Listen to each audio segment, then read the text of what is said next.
It is Monday. It is time for 10 Minutes of Truth. And so, unlike most of the 10-minute shows we get to, I have definitely not, and I've stayed away from being a headline chaser in the sense that I wait to see what pops up on the wire or, you know, on some news channel, online or whatever, and then I run with it and say, hey, let's talk about this. I don't normally do that. And if you go back and watch all of the 10-minute shows going back to when we first began doing them, roughly in early spring into the summer, we've never really done that. Do we tackle and do we discuss tough topics? Absolutely. Do we discuss and talk about pertinent issues or items of the day? Again, absolutely and unequivocally we do that. However, I don't go like this and see which way the wind's blowing and then jump on something. However, there are times when you just cannot avoid it. It is unavoidable. And you get hit with something and then you need to discuss it, cover a topic, and go over it. So what we've been doing is, again, the Mondays, and we are now beginning to add probably one more 10-minute show sometime during the week. And so it's going to end up being a couple shows during the week, because as we get this headlong rush toward November 3rd, it's quite literally not just a water faucet anymore, it's a fire hose. It's just coming, okay? And there's going to be more. There will absolutely be more. I can guarantee you that, on all ends. You know, if you're a conservative or liberal, it's going to be coming from all ends. So that's a fact, okay? So here's the item, and here's the simple. The simple aspect of what I'm about to talk about is that, you know, we're beyond this post-fact world where people just don't want to hear something and they just deny it, and they just say that it doesn't exist or that it's not true, or they call it fake news, right? Anything you don't want to hear or anything you don't want to believe, anything that does not fit your narrative or your line of thought or your rationale is just fake news, or it's a hoax or whatever. It just doesn't count. I hate to break it to you. Facts are stubborn things. Cue John Adams. That guy's the one that said it. Facts are stubborn things. And as I view things, again, bear in mind, for most of you guys that have stayed with me for any length of time during our run on the 10 Minutes of Truth, I'm a former history teacher. So I'm not prone to hyperbolizing. I'm not prone to exaggerating. And I'm not prone to saying anything that I do not believe will withstand the beautiful light of day in the future. Meaning, I will come back and check what I said to make sure that I was accurate and that I wasn't putting something out just because I wanted to be heard or I wanted to put something up on camera. I don't do that. I don't do that. What I put out is legit, honest, and straight, and it is a fact. In so much, and I'll go a step further. I actually moderate myself and what I put out to you, and I'm actually being extremely conservative on what I put out from my perspective on what it is I see and what I don't see. Yeah, you heard what I said. I'm being extremely conservative. I don't like getting out ahead of my skis. I don't like making statements that I cannot prove, and I don't like saying things that I will not be able to, again, hold up and withstand the light of day in the future. Again, I'm an old history teacher. I view things through the filter of how history will judge. And so if I'm bringing it up, you can bet your sweet patoot it's going to hold up. It will not only hold up, but it'll hold honesty, and there'll probably be more. So much so that I'm telling you I'm being conservative, because I absolutely do know there will be more coming out about this time period, about this time in our history. There will be more. Most of you that still support, you know, President Trump, you're just hoping that it's too late to come out. You're hoping that he wins and then he's in and he can't be prosecuted or indicted because of the OLC memo, and he can still get away with crime and do whatever the hell he wants because he's still in the office of president, and you get what you want. Let's just face facts and let's just drop it on the table, because that's what it is. Okay? But again, having said all that, facts are stubborn things. These things are for the record. They have happened. They've transpired. And they've been noted. Nota bene. Note well. They have been noted, and they're in the record. They will be history. And I'll be able to look back on them. In this case, with 10 Minutes of Truth, I don't say anything that I don't believe, and I don't make statements I can't support. And I damn sure ain't going to hyperbolize, because as I look back later, on this time period for myself, I will know that I spoke the truth and I didn't make exaggerations. So having said all that, with that as the table to set, there you go, set the table, right? Over the weekend, we all got information. I mean, we're all locked up with the Supreme Court nomination of Amy Coney Barrett after the loss of Mrs. Ginsburg. And that's been, hot and heavy, and rightly so. It is a significant period in our history where the court can tilt one way, almost exclusively 6-3 conservative. I'm not going to get into whether that's right or wrong. To me, that's irrelevant, and it's not a smart argument to have. It's a dumb argument to have. You can debate it, but the fact is, if you're a Democrat in Congress, in the Senate or the House, and you're complaining about what Mitch McConnell's doing after what he did to Jackie and Merrick Garland out of a position, 8 months out, not just 30-something or 40 days out, then you need to grow the hell up. I mean, seriously. Like you didn't know what he was going to do. The guy lies, prevaricates, deflects, and does what he needs to do to get what he wants. It quite literally is a win-at-all-costs thing. Honor, truth, all that stuff, be damned. Doesn't matter. So if you didn't know Mitch McConnell was going to do this, grow the hell up. Especially if you're in Congress. Seriously. Do your damn job. If you're a Democrat in Congress and complaining about this right now, come on. Don't be complaining about it. Do something. Sit there crying about it. Do something. You know he's going to get it done. This is going to go through. So again, having said that, let's move that out of the way. That's the main item for this past week. And now the item coming into this week, starting 10 minutes of truth going forward, Donald Trump's tax records. Okay? And I'll say this on record. I know in my heart and I know in my bones that there will be more coming out about the president's records and his conflicts and his compromisings in the money he owes and the money he has not paid in his fair share as an American citizen. I know there's going to be more. We're only getting the tip of the iceberg right now. Just the barely tip. All right? That's all we're getting right now. But even that's significant, and even that's enough for me to say something about it. That's where I'm at. Okay? Because it is black and white. Not just because the show's black and white. It's the truth, other than my blue tie. All right? That's a fact. All right? Let's get the hard number up. Let's get that image up. There you go. Key numbers in Trump's tax return, according to the New York Times. $750 paid in federal income tax in the year 2016 and in 2017. Not a typo, not a mistake, not an error. $750 for a billionaire, if in fact he is a billionaire. Subject to debate. Another debate, another time. But if he is in fact a billionaire, and he only paid $750 in the tax year, 2016, 2017. That's a problem. And if you don't think that's a problem, you're entirely partisan, or you just don't give a damn about your fellow Americans screwing the American system. There it is. In addition, $0 paid in the window of 2000 to 2015, a 15-year period, where out of those 15 years, he paid no taxes in a decade's worth of those 15 years. Seriously. I mean, really. Are you joking with me now? $0? He paid nothing for a decade out of those 15 years? And he's a billionaire? $300 million owed in loans to be repaid by 2024. So you're damn right he wants to win re-election. Not because he cares about this country so damn much, because I will put that on record. I don't think Donald Trump cares about this country. Donald Trump cares about Donald Trump. And I'll have that argument with anybody. You want it, just give me a buzz, message me. You ain't getting no DMs from me. This old SuperMex ain't free. Message me if you think you want to have that argument. But the significant numbers here, I don't want to even get into to what the guy owes, because that's scary.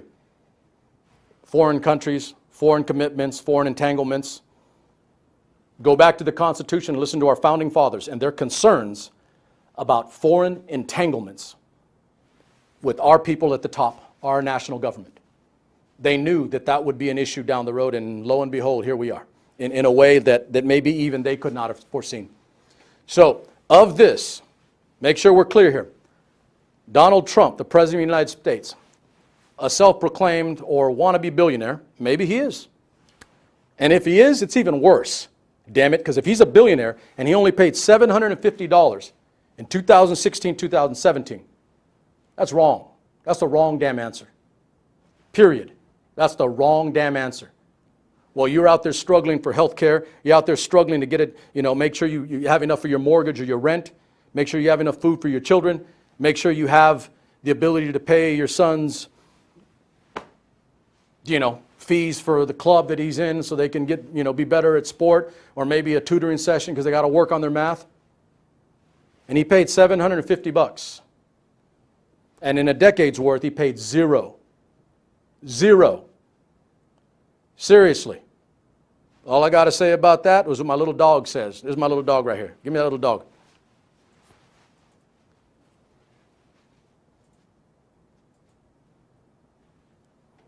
That's about as good as it gets. I mean, and I'm being nice, by the way. I'm being really nice. But I'm entirely with this guy. I'm entirely with this guy right here. Really. I'm not even saying that for the president. Watch this. Let's keep the little dog up for a second. I like his little head thing. I like that little head thing. All right. I don't even give a damn about the President of the United States. Put me on record. I don't give a damn. And those of you who know me well, I've said that about every damn president since I served. I don't trust. It is in my nature to not trust presidents, parties, or politicians. Do you understand? I'm going to give you another P word. I don't trust presidents, parties, or politicians. I trust people. People that I can look in the eye, people that I can have a discussion with, people that I know, people that I have relationships with, people that I can actually trust because I know them and I know who they are. You want to trust somebody, America? Trust the people around you. Trust other Americans. President? Hell no. Parties, politicians? Sorry. Don't do that here. Okay? This is why I'm saying that. This little dog isn't really Donald Trump. You cheat the system. You game the system. You're so smart because you find a way to cheat the American people and not pay your fair share. Because that's really what it is. Let's put that on the record. Cheat. That's a cheat. And he's a billionaire. And he's a billionaire. So this little dog is not for him. You know what the little dog is for? The little dog is for you, watching right now. Making excuses, finding ways to get out of it, deflecting, dismissing, prevaricating, lying, to make it okay, to make it sound like it's not that bad. I'm with my little dog. Really? Really? That's who we are? Really? We're in a world of hurt if that is who we are. Off with my little dog. Give me the next image. Business genius Trump from Rolling Stone, won't sing the song, lost more money than anyone in America between 85 and 94. Also, that is the time that he paid nearly, I think it was a decade also, I'll have to fact check myself, but I think it was nearly a decade during the 80s where he paid no taxes whatsoever. The billionaire, the guy with all the money, the guy with the lifestyle, right? Lost more money and documented, fact-checked, factual, lost more money than anyone in America between 1985 and 1994. And still doing it because, as the other stat showed, between 2000 and 2015, for 10 years, a decade of those years, like he did in the 80s, he didn't pay anything. Yeah, you know what I'm doing to you. I'm doing it to you right now. If your argument or rationale is, well, he's smart, he knows how to use the system. Clue in. The system is us. If the billionaire cheats, who do you think gets hurt? It isn't another billionaire. It's Joe and Jane America. It's SuperMex. It's the guy on the side of the street. It's the nurse. It's the mom trying to pay bills in a single-parent home. When guys like that cheat, all of America suffers and pays the price for it because he cheats. So, remove image. And I'll do the little really thing again because I'm still thinking about that little dog. But if your line of rationale, if your logic pattern, your fact pattern to logic is all that's left is he's good on the economy. Because every other statistic and every other poll glowingly and with emphasis shows that he cannot be trusted more than the other guy, Biden, on the pandemic. Don't even bring that weak sauce here. That is some intellectual weak sauce. The pandemic, 200,000 dead Americans, the worst response on the planet. Yeah, we used to lead in all the right ways. Now we're leading as a country in all the wrong ways. The worst response on the planet, 200,000 plus dead Americans and climbing and still dying. Race relations, what the hell is that? Seriously. You want to talk about race relations? You want Donald Trump in the same sentence or the same thought pattern as race relations? I don't think so. I don't think so at all. I've been loath and not ready to go down that road. But hey, we're there. I'll say it if no one else will. And others have, but I'm talking about on air. Just put it on the table. Yeah, I believe the President of the United States is a racist. I do. Based on a life, based on patterns, based on things said, things done. He's a racist. He may not even know it because he's in his own netherworld, but he is. His actions dictate so. Anybody that can say that Nazis are fine people, neo-Nazis, if anyone can say that, then you're either an idiot and you don't know what Nazis are, generally, widely, and historically considered in the breadth of 5,000 years of recorded history, understood and understandably known as some of, if not the most racist people and group of people in the history of our world, period.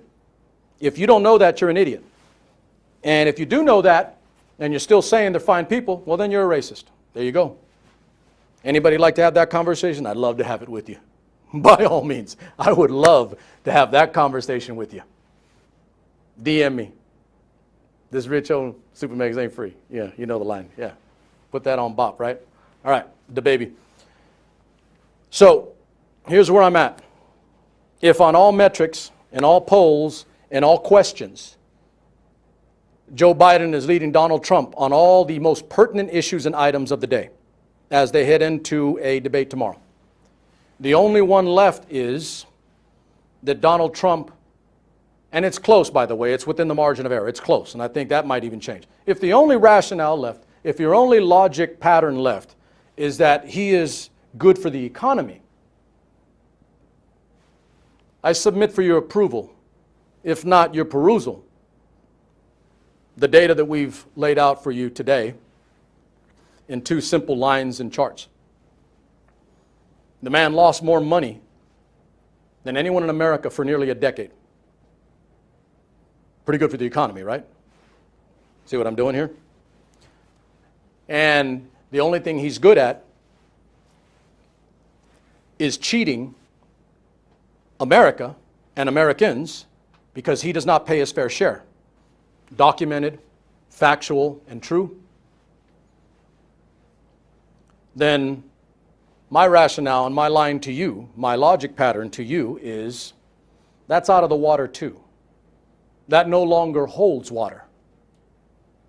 Donald Trump is not good for the economy. Are you better off now than you were 4 years ago? You know that line.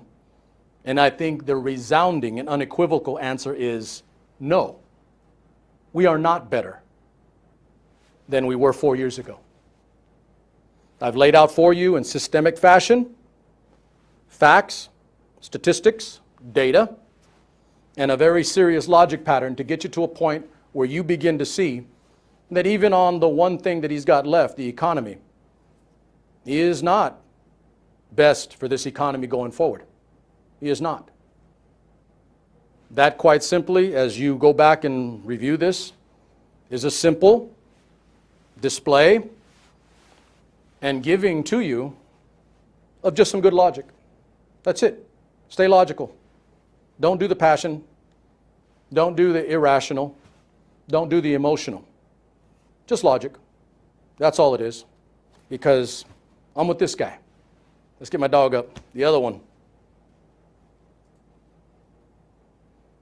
There you go. There you go, SuperMex. If my dog was still around, he'd be saying that was a dazzling display of logic, because it's all true, ladies and gentlemen. It's all factual. It's all true. Now it's on you to find your ways to get away and around it. Facts are stubborn things. John Adams, to go with my crime partner here. All right, he understands logic. He isn't moved by emotion. He isn't moved by passion. He isn't moved by the irrational. And neither am I. There's my 10 minutes of truth for you today. Look forward to seeing you later in the week. Good. It was good data.